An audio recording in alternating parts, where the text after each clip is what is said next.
झारखंड के कुख्यात गैंगस्टर अमन साव को लेकर एटीएस ने बड़ा खुलासा किया है। अमन साव के संबंध टीपीसी और पीएलएफआई के उग्रवादियों से भी हैं। इसके अलावा हवाला कारोबारियों के भी संपर्क में वह है।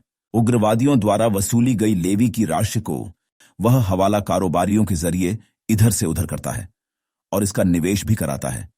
इतना ही नहीं, लेवी की इसी राशि से वह हवाला कारोबारियों के जरिए AK-47 पिस्टल और अन्य अत्याधुनिक हथियार खरीदता है। अमन साव फिलहाल जेल में है।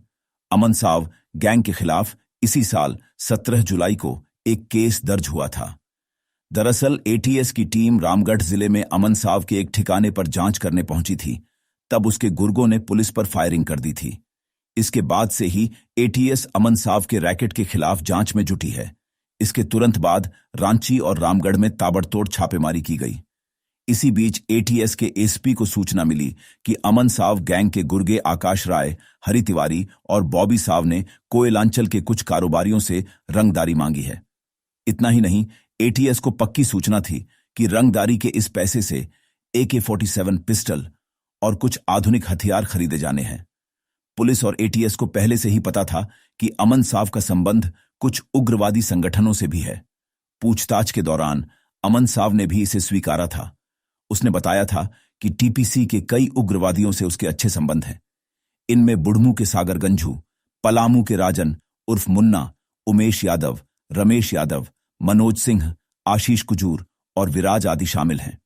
इसके अलावा पीएलएफआई के परमेश्वर गोप और झारखंड जन मुक्ति मोर्चा के कुलेश्वर सिंह तथा जांगू ग्रुप के रामदेव उरांव एवं झुनझुन से भी उसके गहरे संबंध हैं। पुलिस प्रशासन के लिए यह जानकारी चौंकाने वाली है। इसके खतरनाक अंदेशे ने पुलिस प्रशासन को हिला दिया है। हम पहले ही बता चुके हैं कि अमन साव के संबंध लॉरेंस विश्नोई गैंग तक से हैं।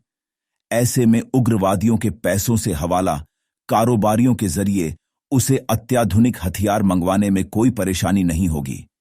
ये हथियार उसके जरिए उग्रवादियों तक भी पहुंचेंगे। अत्याधुनिक हथियारों से लैस उग्रवादी कितने खतरनाक हो सकते हैं, यह तो अंदाजा लगाया ही जा सकता है। इन्हीं सब सूचनाओं के आधार पर झारखंड के आतंकवाद रोधी दस्ता यानी एटीएस पिछले 2 साल से अमन साव गैंग के खिलाफ जांच कर रही है। पिछले साल अक्टूबर में गैंगस्टर अमन साव और उसके करीबी सहयोगियों से जुड़े 81 ठिकानों पर एटीएस ने एक साथ छापेमारी की थी। इस दौरान एटीएस ने संपत्तियों का विवरण, बैंक खातों से संबंधित दस्तावेज और अन्य जानकारी एकत्र की थी। एटीएस की टीम ने छापेमारी के दौरान चल अचल संपत्तियों, जमीन के कागजात, बैंक खातों से जुड़े दस्तावेज और साव के गिरोह के बारे में अन्य जानकारियां जुटाईं। एटीएस को सूचना मिली थी कि अमन साव गिरोह व्यापारियों और आम लोगों में दहशत फैला रहा है और उसके विभिन्न उग्रवादी समूहों के साथ संबंध हैं। यह छापेमारी रांची, रामगढ़, पलामू, हजारीबाग, लातेहार, चतरा, बोकारो और लोहरदगा जिले में की गई थी। इसके बाद से ही एटीएस अमन साव के उग्रवादी संबंधों पर नजर रख रही थी।